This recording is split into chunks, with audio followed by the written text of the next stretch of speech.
Guys, तो पहले हम ये इंस्टाग्राम वीडियो देखते हैं, उसके बाद पढ़ेंगे इसके फनी कमेंट्स। चलो। लोगों को लगता है मम्मी कि मैं उनसे जलती हूँ, लेकिन उनको लगता है यार, लगता है। हाँ बोलना था।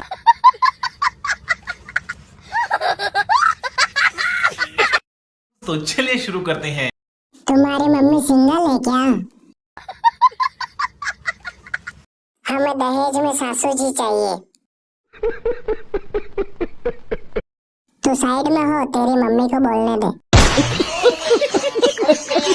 मुझे तुम्हारा डैडी बनना है। जिंदगी के उस पड़ाव पर हो जहाँ माँ और बेटी दोनों पसंद है।